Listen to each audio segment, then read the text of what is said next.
ക്രിസ്മസിന്റെ ഒരു special recipe ചെയ്യാം.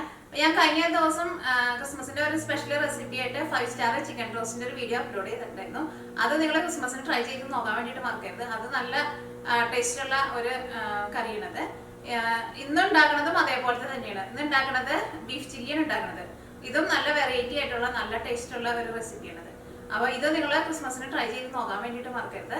ഇത് ട്രൈ ചെയ്തിട്ട് എടുക്കാൻ വേണ്ടിയിട്ട് നമ്മൾ ബീഫ് ചില്ലിനെ കേൾക്കുമ്പോൾ എന്തോ വലിയ സംഗതി പോലെയൊക്കെ തോന്നും. പക്ഷെ റെഡിയാക്കിയിട്ട് എടുക്കാൻ വേണ്ടിയിട്ട് ഒട്ടും പാടില്ല. അപ്പോൾ നമുക്ക് നോക്കാം ഇതേനെ റെഡിയാക്കാൻ വേണ്ടിയിട്ട് ഞാനിവിടെ 500 ഗ്രാം ബീഫ് എടുത്തിട്ടുണ്ട്. ഈ ബീഫിൻ്റെ പീസുകൾ നല്ല കനം കുറച്ചിട്ട് നീളത്തിൽ കട്ട് ചെയ്തിട്ട് എടുക്കണം. സാധാരണ ചില്ലി ബീഫൊക്കെ ഉണ്ടാക്കുമ്പോൾ അതേപോലെ നല്ല കനം കുറച്ചിട്ട് നീളത്തിലാണ് കട്ട് ചെയ്തിട്ട് എടുക്കുക. അപ്പോൾ അതേപോലെ നീളത്തിൽ കട്ട് ചെയ്തിട്ട് എടുക്കണം. അത് കഴിഞ്ഞിട്ട് ബീഫ് നമ്മൾ വേവിച്ചിട്ട് എടുക്കും. ബീഫ് വേവിച്ചിട്ട് എടുക്കുമ്പോൾ അതിലേക്ക് ആവശ്യത്തിന് ഉപ്പും ചേർക്കണം. പിന്നെ സോയാ സോസും ചേർക്കും, കുറച്ച് കുരുമുളകിൻ്റെ പൊടിയും ചേർക്കും. ഇത് രണ്ടും ചേർത്തിട്ടാണ് ബീഫ് വേവിച്ചിട്ട് എടുക്കുന്നത്. ബീഫ് വേവിച്ചെടുത്ത് കഴിഞ്ഞിട്ട് ബീഫിന് നമ്മൾ പുറത്തൊരു കോട്ടിങ് കൊടുത്തിട്ട് ബീഫ് നമ്മൾ ഫ്രൈ ചെയ്തിട്ട് എടുക്കും. അപ്പോൾ പുറത്തെ കോട്ടിങ് കൊടുക്കാൻ വേണ്ടിയിട്ട് ഞാനിവിടെ കോൺഫ്ലോർ എടുത്തിട്ടുണ്ട്. അത് ഇന്ത്യൻ ബ്രാൻഡ് ആണെന്നുണ്ടെങ്കിൽ മാത്രമേ കോൺഫ്ലോർ എന്ന് പറഞ്ഞിട്ട് വാങ്ങിച്ചാൽ മതി. നമ്മളിപ്പോൾ ഇന്ത്യക്ക് പുറത്തൊക്കെ പോയിട്ട് ഇന്ത്യൻ കടയിലല്ലാത്ത കടകളിലൊക്കെ പോയിട്ട് കോൺഫ്ലോർ എന്ന് പറഞ്ഞ് വാങ്ങിച്ചിട്ടുണ്ടെങ്കിൽ ചിലപ്പോൾ കോൺ പൊടിച്ച പൊടിയായിരിക്കും കിട്ടുക.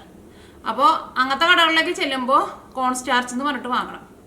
ഇപ്പോൾ ഇതിപ്പോൾ ഞാൻ ഇന്ത്യൻ കടയിൽ നിന്നല്ല വാങ്ങിച്ചത്. അപ്പോൾ ഇതും എഴുതിയേക്കുന്നത് ഇപ്പോൾ കോൺസ്റ്റാർച്ച് എന്നാണ് എഴുതിയേക്കുന്നത്.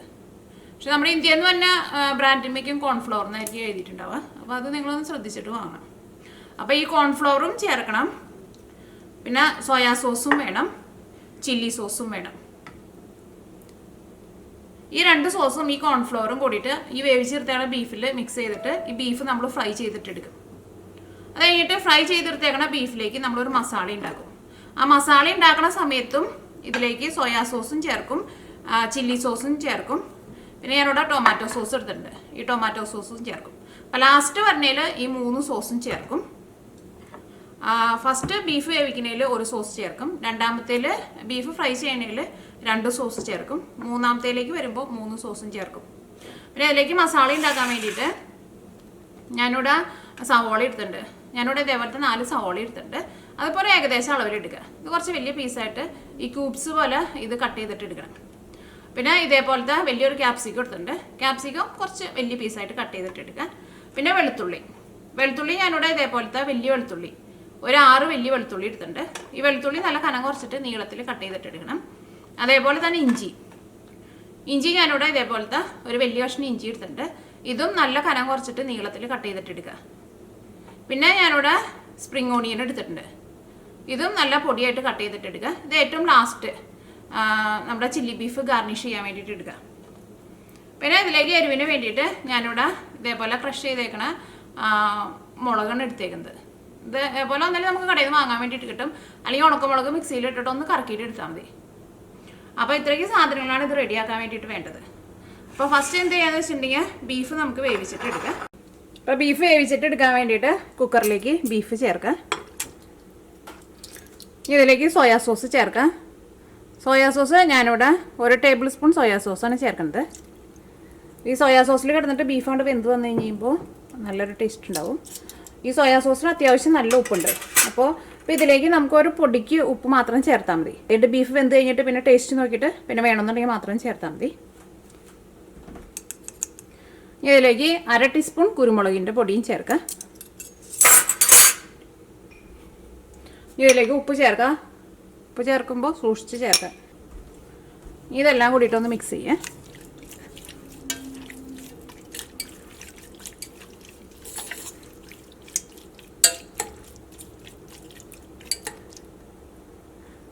ഞാനിവിടെ ബീഫിൻ്റെ പീസുകൾ ഇതേപോലെ കാണിക്കാട്ട് ഇതേപോലെ ഇങ്ങനെ നീളത്തിലാണ് കട്ട് ചെയ്തിട്ട് എടുത്തേക്കുന്നത്. ഇതേപോലെ നീളത്തിൽ കട്ട് ചെയ്തിട്ട് എടുക്കണം, നല്ല കനം കുറച്ചിട്ട്. ഇതിലേക്ക് 1/2 ഗ്ലാസ് വെള്ളം കൂടിയും ചേർത്തിട്ട് ഈ കുക്കർ മൂടി വെച്ചിട്ട് ബീഫ് വേവിച്ചിട്ട് എടുക്കുക. 1/2 ഗ്ലാസ് വെള്ളം ചേർക്കുക. അല്ലെങ്കിൽ സാധാരണ നമ്മൾ ബീഫ് ഒക്കെ വേവിച്ചിട്ട് എടുക്കുമ്പോൾ ശരിക്കും കുക്കറിൽ വെച്ചിട്ട് വേവിച്ചിട്ട് എടുക്കുമ്പോൾ വെള്ളം ചേർക്കേണ്ട ആവശ്യമില്ല. അങ്ങനെ ഫസ്റ്റ് തീ ഓണാക്കുക. അത് കഴിഞ്ഞിട്ട് ഒരു ചെറിയ തീയിൽ വെച്ചിട്ട് ബീഫിന് വേവിക്കുക. അപ്പോൾ ബീഫ് ഒരു ഇത് നന്നായിട്ട് ഇങ്ങനെ ചൂടായി വന്നു കഴിയുമ്പോൾ ബീഫിൻ്റെ ഉള്ളിൽ നിന്ന് തന്നെ അത്യാവശ്യം നന്നായിട്ട് വെള്ളം വരും. അങ്ങനെ വെള്ളം വന്നു കഴിയുമ്പോൾ ഒന്നുകൂടി ഇളക്കിയിട്ടിട്ട് സാധാരണ കുക്കർ നമ്മൾ വിസിൽ വെച്ചിട്ട് അടക്കില്ലേ, അതേപോലെ അടച്ചിട്ട് വിസിൽ വരുത്തുക. പക്ഷേ ഇതിനകത്ത് നമുക്കിപ്പോൾ ചിക്കൻ സ്റ്റോക്ക് ആവശ്യമുണ്ട്. അപ്പോൾ ഞാനിതിലേക്ക് 1/2 ഗ്ലാസ് വെള്ളം കൂടി ചേർക്കുന്നുണ്ട്. അപ്പോൾ ഇതിലേക്ക് 1/2 ഗ്ലാസ് വെള്ളം ചേർക്കാം. ഈ തീ ഓണാക്കാം. ഈ കുക്കർ അടച്ച് വയ്ക്കാം. കുക്കറിൽ നിന്ന് ഒരു വിസിൽ വന്നു കഴിയുമ്പോൾ ഞാൻ തീ ഓഫ് ചെയ്യും. കാരണം ഇവിടെ ഞങ്ങൾക്ക് കിട്ടുന്ന ബീഫിന് വേവ് വളരെ കുറവാണ്. നമ്മുടെ നാട്ടിലേക്കും ബ്രോയിലർ ചിക്കന് വേവ് ഭയങ്കര കുറവാണല്ലോ. ഇവിടെ കിട്ടുന്ന ബീഫായിരുന്നാലും അതേപോലത്തെ ബീഫാണ്. കുറച്ചും കൂടി ഭയങ്കര സോഫ്റ്റ് ആയിട്ടിരിക്കും. പക്ഷേ നാട്ടിലെ ബീഫൊക്കെ ആണെന്ന് വെച്ചിട്ടുണ്ടെങ്കിൽ ഒരു വിസിൽ വന്നു കഴിഞ്ഞിട്ടുണ്ടെങ്കിൽ പിന്നെ ഒരു 10 മിനിറ്റ് വിസിൽ പോവാത്ത തരത്തിൽ തീ ഒന്ന് കുറച്ചിട്ട് വെക്കണം. അത് കഴിഞ്ഞിട്ട് പിന്നെ നമ്മൾ ഫ്രൈ ചെയ്തിട്ട് എടുക്കുമല്ലോ. അപ്പോൾ അത്രയ്ക്ക് വേവ് മതിയാവും നാട്ടിലെ ബീഫ് ആണെങ്കിലും. ഇപ്പോൾ ബീഫ് വേവുമ്പോഴേക്കും സവോളയും ഇഞ്ചിയും വെളുത്തുള്ളിയും നമുക്കൊന്ന് കട്ട് ചെയ്ത് വെക്കാം.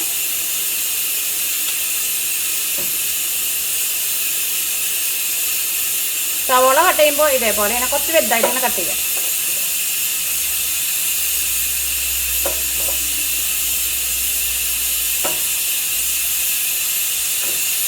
ഇത് പെട്ടെന്ന് കട്ട് ചെയ്തിട്ട് എടുക്കാൻ വേണ്ടിയിട്ട് പറ്റും.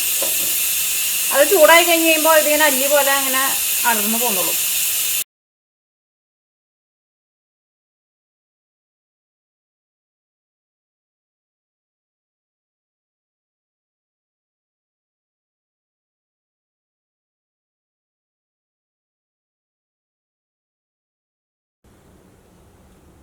അപ്പോൾ നമ്മുടെ ക്യാപ്സിക്കം റെഡി ആയിട്ടുണ്ട്. ഇപ്പോൾ എല്ലാവരും റെഡി ആയിട്ടുണ്ട്. കുക്കറിൻ്റെ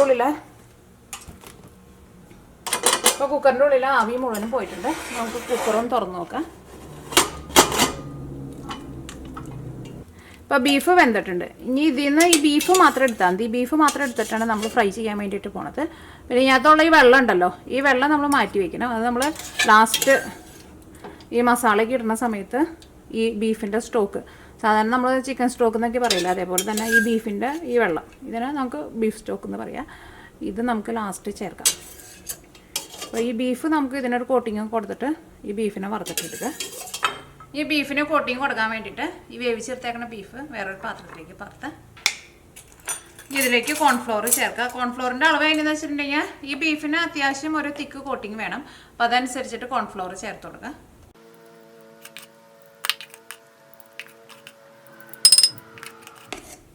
ഞാനിതിലേക്ക് 5 ടേബിൾ സ്പൂൺ കോൺഫ്ലോർ ചേർത്തിട്ടുണ്ട്. ഇനി ഇത് മിക്സ് ചെയ്ത് നോക്കിയിട്ട് നമുക്ക് വേണമെന്നുണ്ടെങ്കിൽ അതനുസരിച്ചിട്ട് ചേർത്ത് കൊടുക്കാം. ഇതിലേക്ക് സോയാ സോസ് ചേർക്കാം. സോയാ സോസ് നമുക്ക് 1 ടേബിൾ സ്പൂൺ ചേർക്കാം. ചില്ലി സോസ് ചേർക്കാം.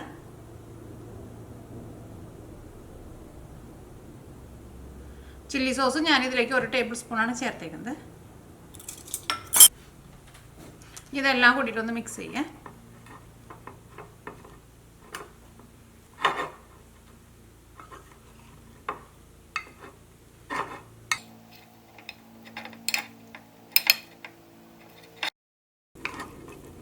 ഞാനിതിലേക്ക് സെപ്പറേറ്റ് വെള്ളം ചേർക്കണില്ല. കാരണം ആ ബീഫ് നമ്മൾ എടുത്തു കഴിയുമ്പോൾ ആ ബീഫിൻ്റെ ഗ്രേവി ഒരു കുറച്ച് അതിനകത്തുണ്ട്. അല്ലെങ്കിൽ അതാണ്ട് മിക്സ് ആവണില്ല എന്ന് വെച്ചിട്ടുണ്ടെങ്കിൽ അതനുസരിച്ചിട്ട് നമ്മൾ ആ ബീഫിൻ്റെ ഗ്രേവി മാറ്റി വെച്ചിട്ടില്ല. അത് കുറച്ചൊന്ന് ചേർത്ത് കൊടുത്താൽ മതി. കാരണം ഒരുപാട് ചേർക്കണ്ട. ഒരുപാട് ചേർത്തിട്ടുണ്ടെങ്കിൽ ഇതും ആ കോട്ടിങ് ശരിക്കും പിടിക്കില്ലല്ലോ. നിങ്ങൾക്ക് ചില്ലി ബീഫ് ഉണ്ടാക്കുമ്പോൾ അത്യാവശ്യം നല്ലൊരു കളറ്, നല്ല റെഡ് കളർ വരണമെന്നുണ്ടെങ്കിൽ നിങ്ങളതനുസരിച്ചിട്ട് റെഡ് ഫുഡ് കളറ് കുറച്ച് ചേർത്ത് കൊടുക്കുക കളറിന് വേണ്ടിയിട്ട്.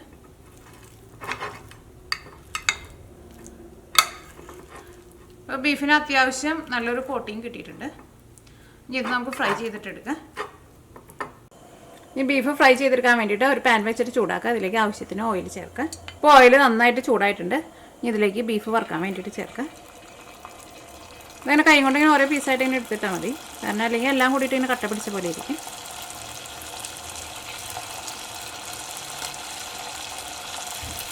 ഈ തീ കുറച്ച് വെക്കേണ്ട ആവശ്യമില്ല. കാരണം ബീഫ് ഓൾറെഡി വെന്തിട്ടുണ്ടല്ലോ.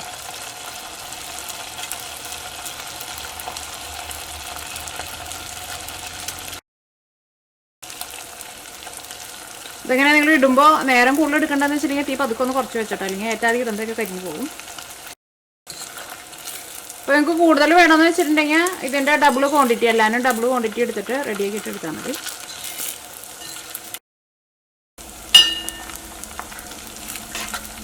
ഞാൻ ഏറ്റവും ലാസ്റ്റ് ഓരോ പൊടിക്ക് റെഡ് ഫുഡ് കളർ ചേർക്കുന്നുണ്ട്. പക്ഷേ നിങ്ങൾ വീട്ടിലൊന്നും ഉണ്ടാക്കുമ്പോൾ അങ്ങനെ ചേർക്കേണ്ട ആവശ്യമില്ല. ഞാനത് കാണാൻ വേണ്ടിയിട്ട് ഒരു ഭംഗിക്ക് വേണ്ടിയിട്ട് ലാസ്റ്റ് കുറച്ച് റെഡ് ഫുഡ് കളർ ചേർക്കുന്നതാണ്. മുരിഞ്ഞാൽ മതി, ഭയങ്കരമായിട്ടാണ് മുരിയാൻ വേണ്ടിയിട്ട് നിൽക്കണ്ട. അപ്പോൾ ബീഫ് ഭയങ്കര ഹാർഡായിട്ട് വരും. പെട്ടെന്ന് കണ്ട് നമുക്ക് മുരിഞ്ഞ് കിട്ടും. കുറേ നേരം ഇട്ടിട്ട് മുരിയാൻ വേണ്ടിയിട്ട് നിൽക്കരുത് കേട്ടോ, പ്രത്യേകം ശ്രദ്ധിക്കണം. ഇത് 2 സൈഡ് നന്നായിട്ട് മുരിഞ്ഞിട്ടുണ്ട്. ഇനി ഞാനിതോടെ ഓയിലിൽ നിന്ന് എടുത്ത് മാറ്റാണ്.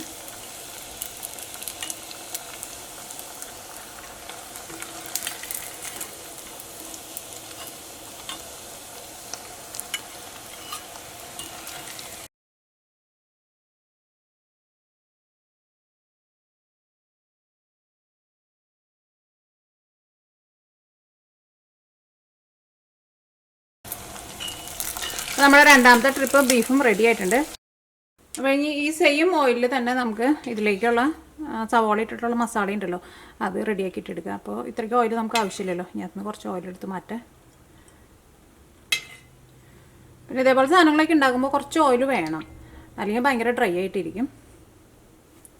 പിന്നെ ഇതൊക്കെ നമ്മൾ എപ്പോഴും അങ്ങനെ ഉണ്ടാക്കി കഴിക്കുന്നതൊന്നുമല്ലല്ലോ, പക്ഷെ ഉണ്ടാക്കുമ്പോൾ അതിൻ്റേതായ ടേസ്റ്റിലുണ്ടാക്കും. അപ്പോൾ ഓയിൽ നന്നായിട്ട് ചൂടായിട്ടാണല്ലോ ഇരിക്കുന്നത്. ഇനി ഇതിലേക്ക് ഇഞ്ചിയും വെളുത്തുള്ളിയും ചേർക്കാം.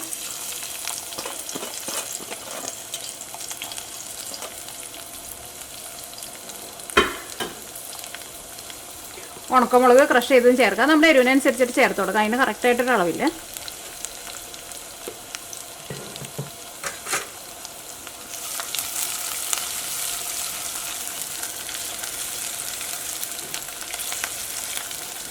ഇനി നിങ്ങളുടെ അടുത്ത് ക്രഷ് ചെയ്ത മുളക് ഇല്ലാന്ന് വെച്ചിട്ടുണ്ടെങ്കിൽ മുളകിൻ്റെ പൊടി ചേർത്താലും കുഴപ്പമില്ല. പക്ഷേ ഇതേപോലെ ക്രഷ് ചെയ്തിട്ടുള്ള മുളക് ചേർക്കുന്നതായിരിക്കും കുറച്ചും കൂടി നല്ല ടേസ്റ്റ് ഉണ്ടാവുക. ഈ ഇഞ്ചിയും വെളുത്തുള്ളിയും ഒന്ന് മൊരിഞ്ഞ് വരണം. അത് കഴിഞ്ഞിട്ട് വേണം ഇതിലേക്ക് സവാള ചേർക്കാൻ വേണ്ടിയിട്ട്. അല്ലെങ്കിൽ സവാളയും ഇതിൻ്റെ കൂടെ ചേർത്തിട്ടുണ്ടെങ്കിൽ സവാള കൂടുതൽ അങ്ങോട്ട് വളർന്നിട്ട് എന്താ പറയുക, ഭയങ്കര ഇങ്ങനെ സോഫ്റ്റായിട്ട് വരും. അത്രയ്ക്കാണ്ട് സോഫ്റ്റ് ആവേണ്ട ആവശ്യമില്ല സവാള. പക്ഷേ ഇഞ്ചിയും വെളുത്തുള്ളിയും നമുക്ക് നന്നായിട്ട് മൊരിയണം. അപ്പോൾ ഇഞ്ചിയും വെളുത്തുള്ളിയും മൊരിഞ്ഞിട്ടുണ്ട്. അങ്ങനെ ഭയങ്കരമായിട്ട് മൊരിഞ്ഞ് അങ്ങോട്ട് നല്ലൊരു ഗോൾഡൻ കളറിലേക്ക് വരാൻ വേണ്ടിയിട്ട് നിൽക്കേണ്ട. പച്ച ടേസ്റ്റേക്ക് ഒന്ന് പോയിട്ട് ഒന്ന് ചെറുതായിട്ടൊന്ന് മൊരിഞ്ഞ് വരണം. ഇനി ഇതിലേക്ക് സവാള ചേർക്കാം.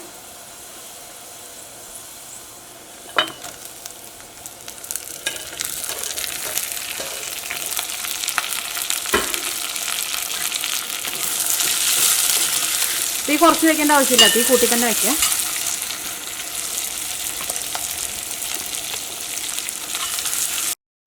നമ്മളിങ്ങനെ ഇളക്കുമ്പോൾ സവോള എല്ലാനും അല്ലി പോലെ ഇങ്ങനെ വിടർന്ന് പോകുന്നുള്ളൂ. നമ്മളങ്ങനെ വിടർത്തി വയ്ക്കേണ്ട ആവശ്യമില്ല. ഈ സവോള ഒന്ന് സോഫ്റ്റായിട്ട് വന്നാൽ മതി.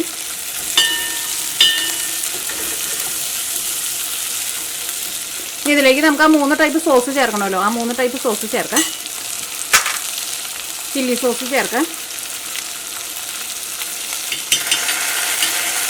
ചില്ലി സോസ് ഞാൻ ഇതിലേക്ക് 1 ടേബിൾ സ്പൂണാണ് ചേർത്തേക്കുന്നത്. ഇപ്പോൾ നമുക്ക് ഇത്രയ്ക്ക് ചേർക്കാം. അത് കഴിഞ്ഞിട്ട് പിന്നെ ലാസ്റ്റ് എങ്ങനെ വേണമെന്ന് വെച്ചിട്ടുണ്ടെങ്കിൽ അതനുസരിച്ചിട്ട് ചേർക്കാം. സോയാ സോസ് ഞാനിതിലേക്ക് 1 ടേബിൾ സ്പൂൺ ചേർക്കുന്നുണ്ട്. അപ്പോൾ നമ്മൾ സോയാ സോസ് ഇതിലേക്ക് ടോട്ടൽ 3 ടേബിൾ സ്പൂൺ ചേർത്തിട്ടുണ്ട്.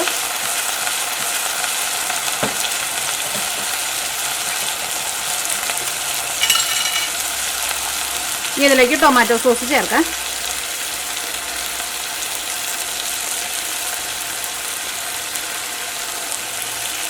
ടൊമാറ്റോ സോസ് ഞാൻ ഇതിലേക്ക് 2 ടേബിൾ സ്പൂണാണ് ചേർത്തിട്ടുണ്ട്. ഈ നന്നായിട്ട് കൂട്ടി തന്നെ വയ്ക്കാം.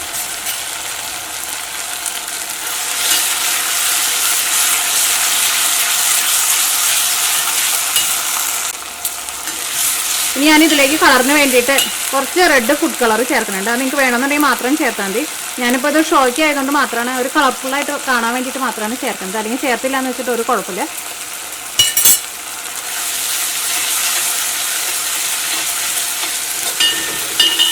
ഇപ്പോൾ സവോളയ്ക്ക് നല്ല സോഫ്റ്റായിട്ട് വന്നിട്ടുണ്ട്. സവോള കുറേ നേരം ഇട്ടിട്ട് വഴറ്റാൻ വേണ്ടിയിട്ട് നിൽക്കണ്ട. ഇനി ഇതിലേക്ക് ക്യാപ്സിക്കം ചേർക്കാം.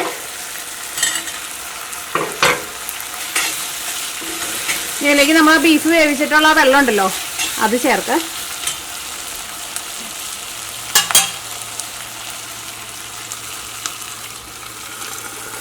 ഇത് നന്നായിട്ട് കൂട്ടി വയ്ക്കാം.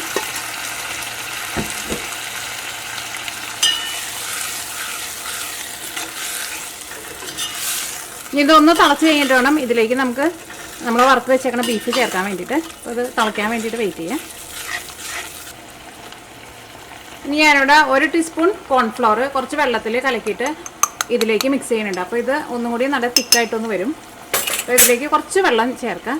ഇതൊന്ന് മിക്സ് ആവാൻ വേണ്ടിയിട്ട് ആവശ്യത്തിനുള്ള വെള്ളം ചേർക്കാം.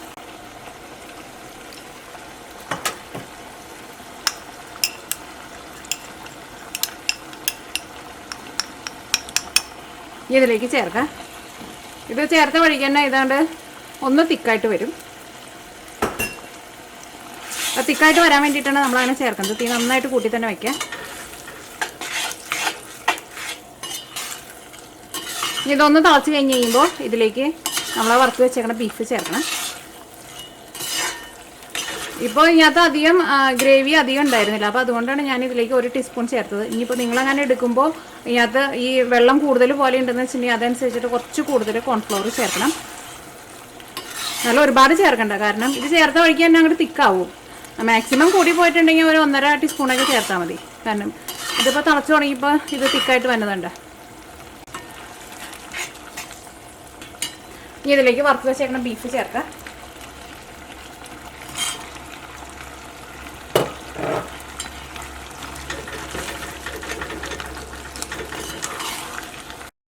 വറുത്തെടുക്കുന്ന സമയത്ത് ആ മിക്സിങ് റെഡിയാക്കുന്ന സമയത്ത് ഇതിലേക്ക് നമ്മൾ റെഡ് ഫുഡ് കളർ ചേർത്തിട്ടുണ്ടെങ്കിൽ ബീഫിനായിരുന്നാലും നല്ല കളർ കിട്ടും. അപ്പോൾ നിങ്ങൾക്ക് അങ്ങനെ കളർ വേണമെന്ന് വെച്ചിട്ടുണ്ടെങ്കിൽ അതനുസരിച്ചിട്ട് ബീഫ് വറുക്കാൻ പോണതിന് മുമ്പ് ഒരു 2 നുള്ള് റെഡ് ഫുഡ് കളർ ചേർക്കാം. ഇനി ഇതൊന്ന് തിളച്ച് കഴിയുമ്പോൾ തീ ഓഫ് ചെയ്യുക. അപ്പോൾ ഇതിൻ്റെ ഗ്രേവിക്കും തിക്കായിട്ട് വരുന്നുണ്ട്. ആ കോൺഫ്ലവർ ചേർത്ത് ഒന്ന് നന്നായിട്ട് തിളച്ച് കഴിയുമ്പോൾ തന്നെ അതിൻ്റെ ഗ്രേവിക്കാണ്ട് തിക്കായിട്ട് വരും. ഇനി ഇതിലേക്ക് ഓണിയൻ സ്പ്രിങ് ചേർക്കാം. അത് ലാസ്റ്റ് ആകുമ്പോൾ ഓണിയൻ സ്പ്രിങ് ചേർത്താൽ മതി.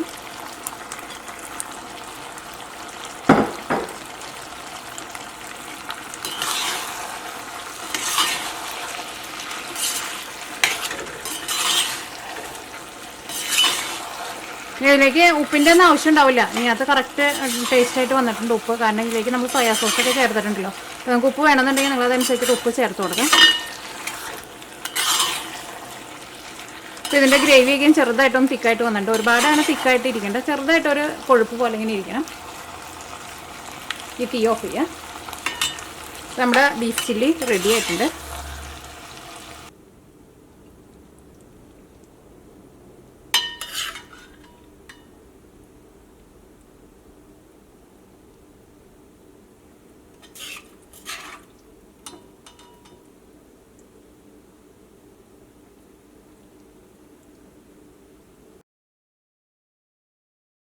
ഇപ്പോൾ നമ്മുടെ ബീഫ് ചില്ലി റെഡി ആയിട്ടുണ്ട്. ഇതിൻ്റെ ഈ ബീഫൊക്കെ നല്ല സോഫ്റ്റ് ആയിട്ടിരിക്കും. ശരിക്കും കഴിക്കാൻ വേണ്ടിയിട്ട് നല്ല അടിപൊളി ടേസ്റ്റാണ്. അപ്പോൾ ഈ പ്രാവശ്യം ക്രിസ്മസിന് നിങ്ങൾ ഇത് ട്രൈ ചെയ്ത് നോക്കാൻ വേണ്ടിയിട്ട് മറക്കരുത്.